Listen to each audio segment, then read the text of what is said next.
Rhodesia and Zimbabwe.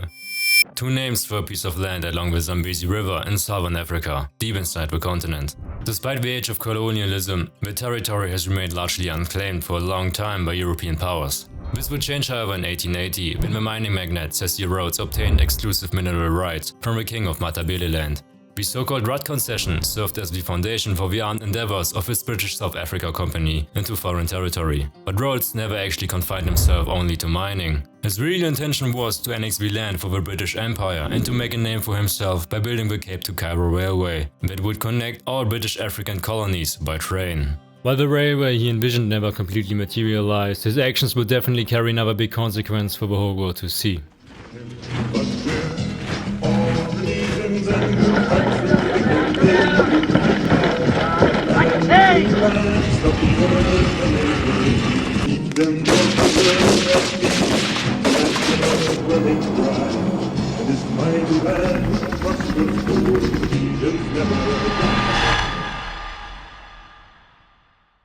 Armed with a royal charter, Rhodes' British South Africa Company had the power to administer a territory stretching from the Limpopo to the Zambezi River under the British flag. This charter gave Rhodes also the power to raise the British South Africa Police and the Pioneer Column. These organizations served as an expedition corps that would encourage and protect the new white settlers in what would later become southern Rhodesia. But Rhodes wasn't stopping there. He planned to encroach further up north and slowly established a serious power inside foreign realms that wouldn't go uncontested. Now, after all, this was still Matabeleland, so Rhodes was well within his terms of a Rudd concession, or wasn't he? Because King Lobengula, the leader of the Matabele, later claimed that he was misled about the terms of the agreement and did not fully understand its implications. Since neither side wanted to back down, time for talking was over, and so they settled their differences with violence in the First Matabele War. While the whites were busy with farming and extracting minerals, the Matabele were raiding and subjugating the Shona tribes in Mashonaland throughout 1891 and 1902. King Lobengula ensured that his raiding parties were directed away from the main target areas of Mashonaland. This way he avoided possible clashes between his zealous young commanders and the white settlers, until a Shona vessel decided to stop tribute payments, because he was under the impression that he was now under the protection of the whites. In order to save face, Lobengula was impelled to send a raiding party to bring his vessel to heel. Complaints about the raids were made to the administration of the British South Africa Company, who felt that they had to intervene to avoid losing the confidence of the Shona people, who they worked with as well.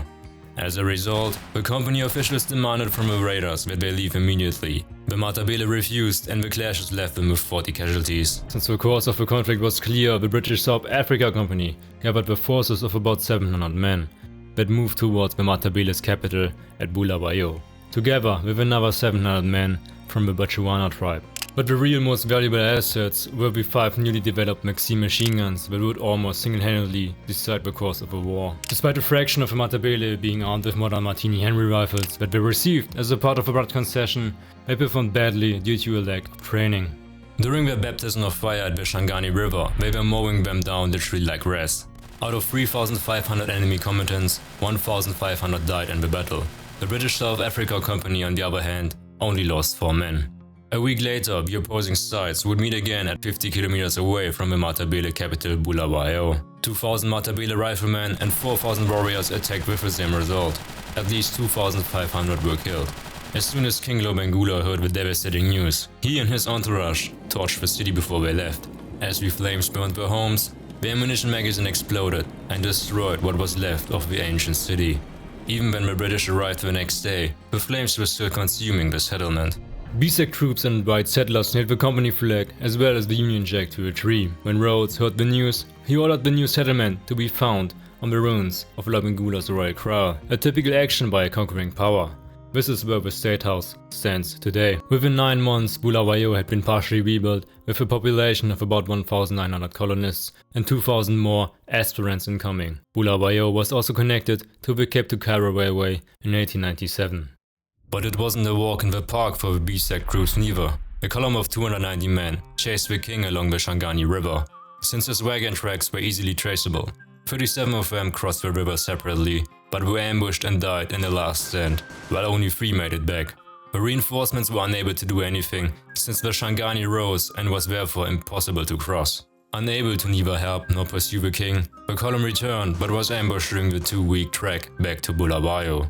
Only thanks to an experienced commander who served in the Anglo-Zulu War, his men survived. In one instance they even set up a decoy camp but was ambushed by the Matabele for half a day. While the column returned defeated and humiliated to Bulawayo, King Lobengula fell ill and eventually died of smallpox in January 1894. With the king dead, a man called Mejan, the most senior among the eldest, took command of the Matabele. Mejan was an old man and his only son had been killed in the war. He wished nothing more than to make peace, and his wish shall be granted. Matabele land was brought under company control, the Matabele kingdom was dissolved and the region gradually turned into Rhodesia. While the whites were successful in their colonization attempts, not everything was love and sunshine among them as well. Internal divisions in the South African colonies drove the Dutch settlers away from the British, who went on to found the Transvaal Republic. In October 1895, discrimination of British settlers and disputes over railway fees angered the British so much that the Rhodesians raided the Republic with a party of 500 men from the north. The so-called Jameson Raid had the aim to start an uprising among the British workers and ultimately incorporate the Free States into the British Empire. The armed raiding party was quickly spotted by a Boer outpost the moment they crossed the border and confronted after just 20 kilometers. In the ensuing shootout, the raiders lost 40 men, before Jameson decided that it was hopeless and surrendered. They were incarcerated and shipped to the UK for trial. The sheer embarrassment that Rhodes had to face made him resign as the Prime Minister of the Cape Colony, as he and his company was torn apart in the British press. Meanwhile, the Transvaal government was paid almost £1 million in reparation by the British South Africa Company. The incursion was also one of the triggers for the Second Anglo-Boer War in 1899. Jameson's raid had also depleted Rhodesia of many of its troops and left the country virtually undefended. Seizing on this weakness, the Matabele and the Shona rose up in 1896. It would later be known as the Second Matabele War. Not even 3 months after the ill-fated raid, the Matabele and Shona rose up against the white authority. The Matabele spiritual leader, the so-called RENAMO, was credited with fomenting much of the anger that led to this confrontation. The RENAMO convinced his fellow tribe, as well as the Shona, that the white settlers, who were almost 4,000 strong by then, were responsible for the drought, locust plagues, and the cattle disease ravaging the country at the time. The first full moon of the 29th of March would be the sign to take Bulawayo by surprise, immediately after a ceremony called the Big Dance. The Mimlo promised through his priests that if the Matabele went to war, then the bullets of the colonizers would change to water and the cannon shells would become eggs. His plan was to kill all of the settlers in Bulawayo, as it would serve again as a royal kraal for the newly reincarnated King Lobengula. After that, the whites should be driven from the country through the Mangwe Pass on the western edge of the Matobo Hills, which was to be left open and unguarded for this reason. Once the settlers were purged from Bulawayo, the Matabele and Shona warriors would head out into the countryside and continue the slaughter until all the settlers were either killed or had fled. But the rebellion started 10 days prematurely, since several young Matabele were overly anxious to go to war and lacked discipline. Over the next few days, so many violent incidents occurred that the settlers became suspicious. On the 24th of March, more than 2,000 Matabele warriors began to march on Bulawayo, supported by deserted native policemen and armed to the teeth with the newest European repeating and bolt-action rifles, but also native armament such as spears and shields. On their way to the capital city, they slaughtered uninformed settlers left and right and burned homes, ranches and mines. The whites who got word of it quickly built defenses around Bulawayo. Patrols collected all the settlers living south of the Matobo Hill and fought off scouts and other raiding parties. By the time the Matabele forces completely arrived, over 50,000 men besieged the city against 2,000 colonists. But they once again faced the same issues. They never mounted a real assault against the settlers, since the Maxim guns mowed them down. So the only option was to starve them out and ambush the escapees. Conditions inside Bulawayo quickly became unbearable. False alarms were common and an overcrowded village with 1,000 women and children added onto the stress. Although they kept up their siege, the Matabele made one critical error. They neglected to cut the telegraph lines connecting Bulawayo to Mafeking. This gave both the relief forces and the besieged Bulawayo field force far more information than they would otherwise never had. Several relief columns were organized to break the siege, but the long trek through hostile countryside took several months. In total, about 6 relief columns were organized, and one of them was led by Cecil Rhodes himself.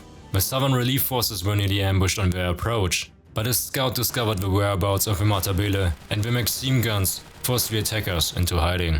Despite the long treks, the columns almost arrived simultaneously and immediately broke the siege, and an estimated 50,000 Matabele retreated into the Matobo Hills, an area of about 400 square kilometers, which would become the scene of the fiercest battles in the whole war.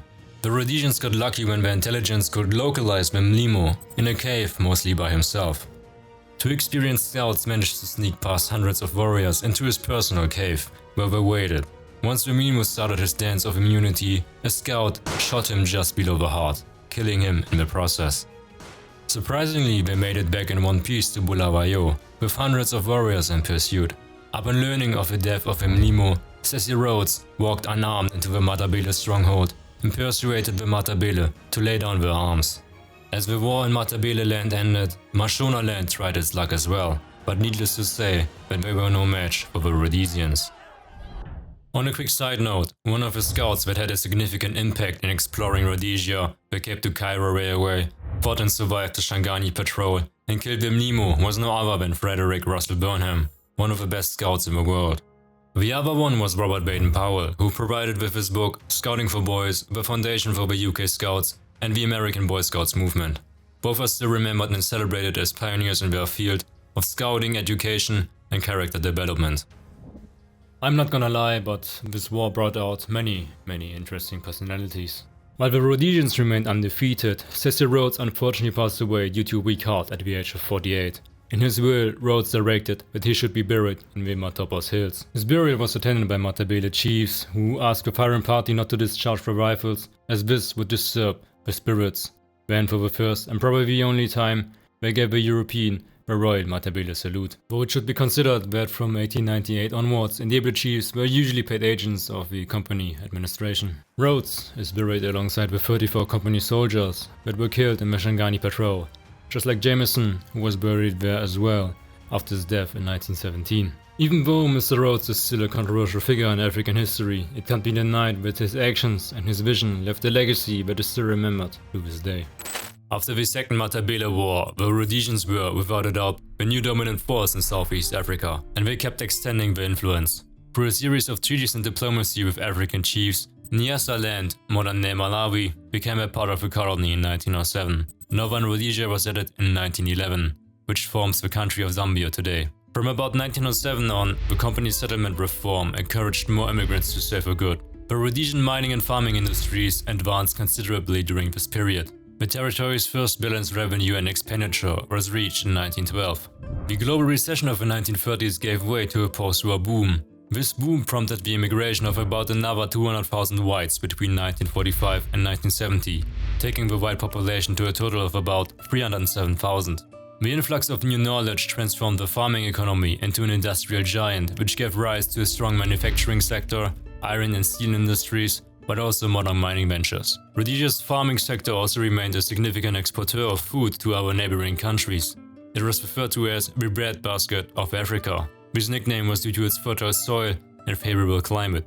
While the Rhodesians across all races were fighting side by side against the Germans in both world wars, in Africa as well as in Europe, soon their ways would separate. The Federation of Rhodesia and Nyasaland was formed in 1953 and existed for just 10 years until 1963. It was meant to unite all three British entities under one government. But the growing African nationalist movements, especially Northern Rhodesia and Nyasaland, as well as pressure from the UN, eventually led Britain to leave these two states into independence to become Malawi and Zambia. In those two cases, it was a relatively easy decision to let go of them, since Northern Rhodesia and Nyasaland were rather a burden than an asset. Also, the white population was numbering only about 70,000 in both territories, against 6 million Africans. The resistance was futile. In Southern Rhodesia, however, this was not that easy, since here a significant white minority held most political and economical power, and they were not so keen on giving it away to the growing black nationalism.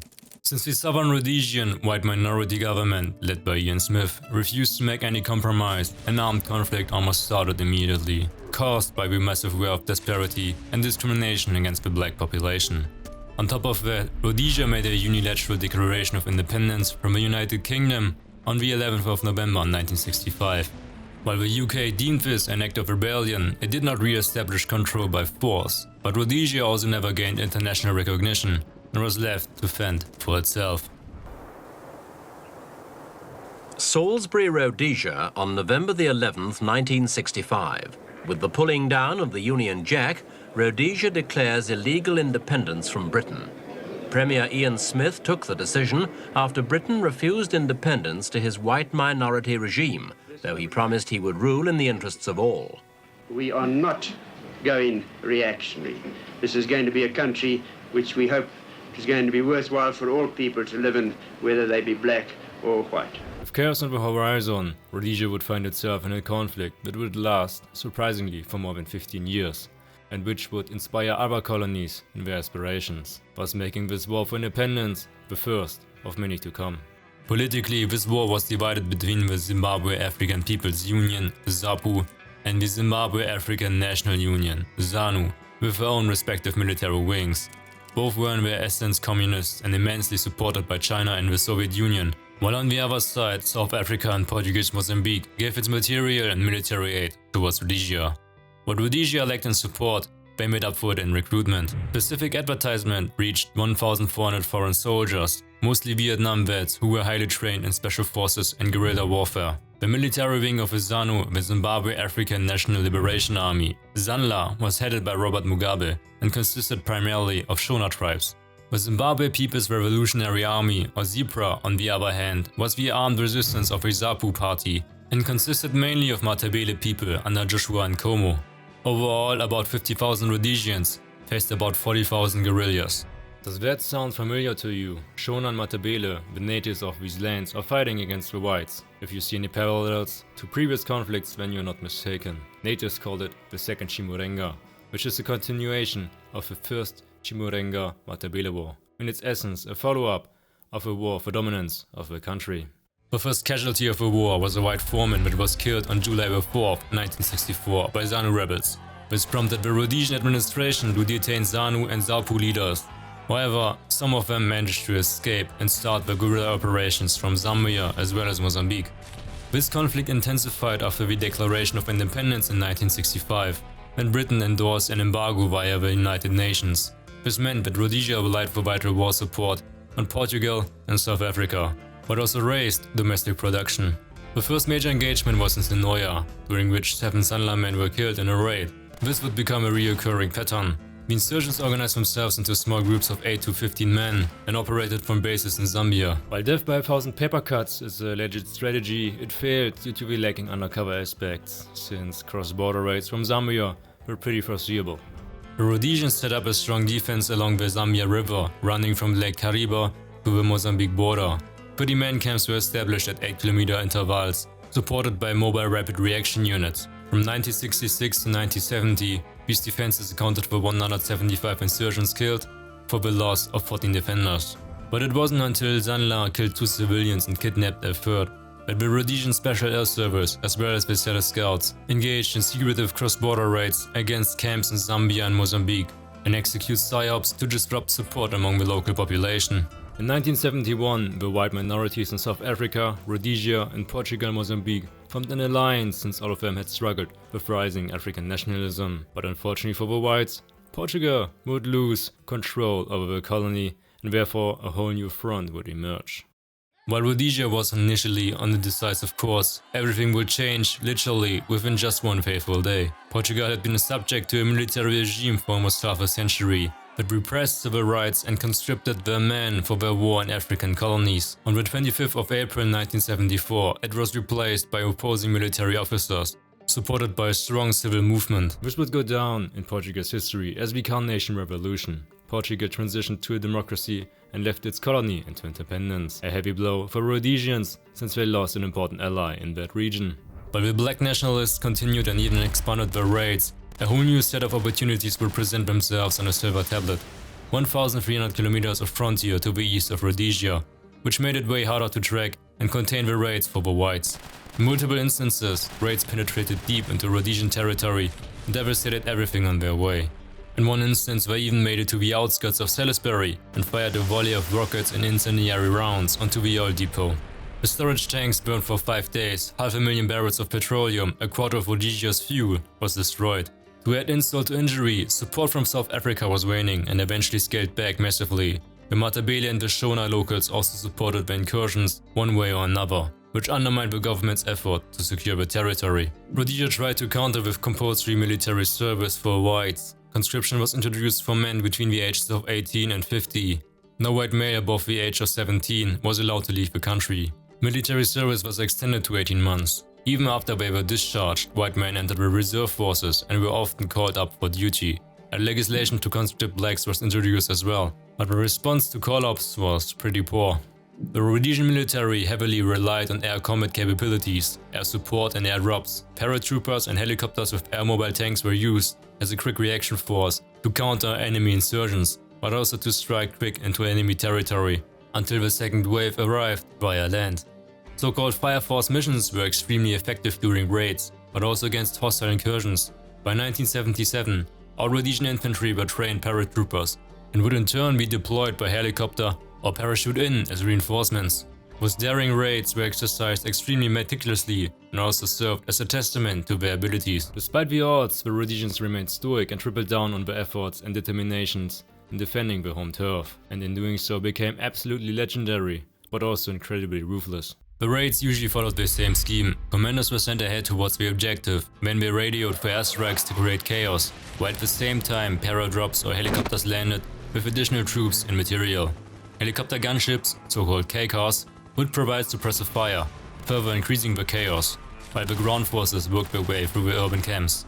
This way they enforced countless casualties on their enemies. During Operation Dingo in 1977, about 300 men caused 1,200 casualties on insurgents and civilian workers while losing only 2 men on their side. Operation Aztec resulted in the destruction of Mozambique's railway in Gaza province, limiting the movement of enemy soldiers and equipment from Mozambique to the Rhodesian border.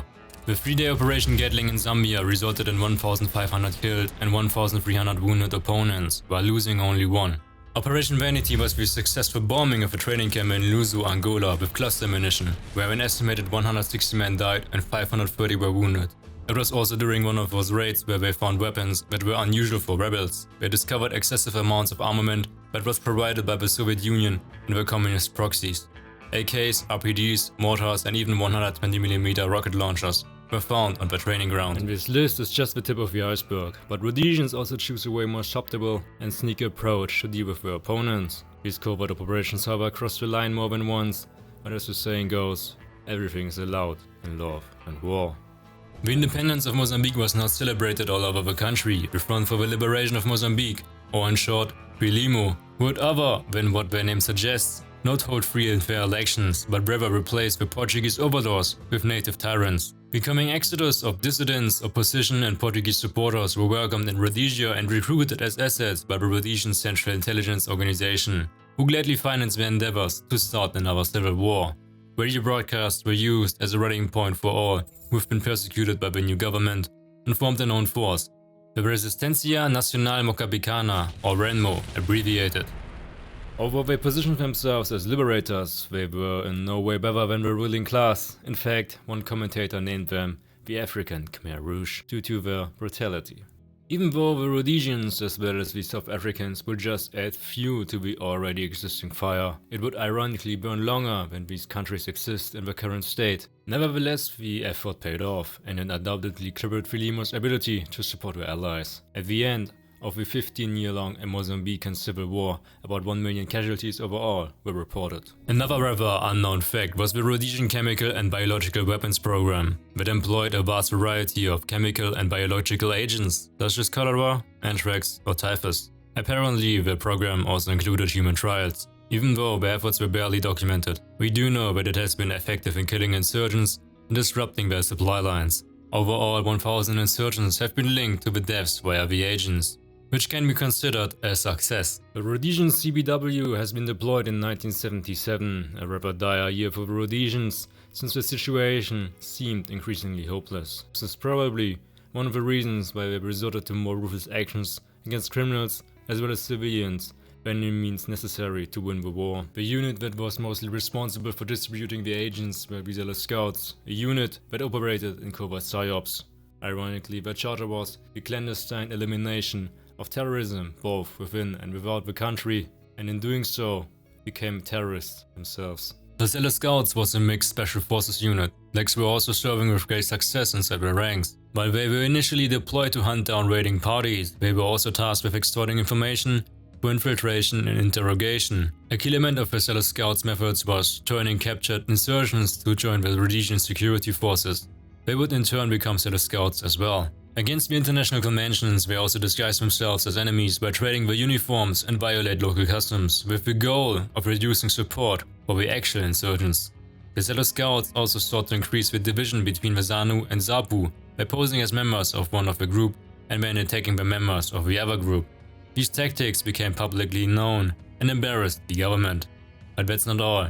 The Selous Scouts were also probably responsible for killing black business owners in rural areas who provided support for the insurgents. However, the unit's ruthless tactics were counterproductive as they further alienated Rhodesia's black population from the government. One of the greatest bloopers of the Scouts was Operation Eland, in which they infiltrated a FRELIMO camp in Mozambique and killed over 1,000 refugees during an airstrike. The raid had political and diplomatic consequences for Rhodesia. In response to the assault, the South African government ended its covert military assistance for Rhodesia, reduced the supply of oil and ammunition, and began to pressure the Rhodesian government into accepting a transition to black majority rule. From 1977 on, the fighting became increasingly ruthless on all sides. Countless civilians died in the crossfire and 2 Air Rhodesia flights were shot down.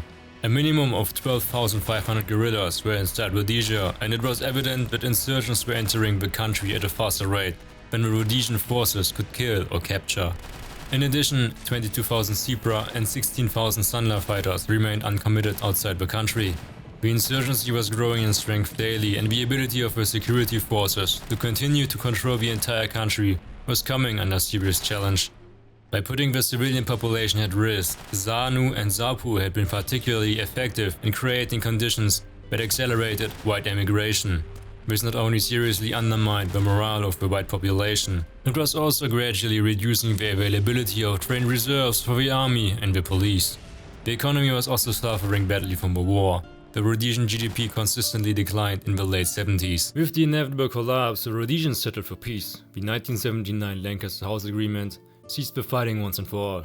Rhodesia would become Zimbabwe Rhodesia, and the first free election in 1980 brought Robert Mugabe into power. Interim British rule ended and the country was internationally recognized as independent, and all sanctions were lifted. The colony of Southern Rhodesia was formally renamed to Zimbabwe.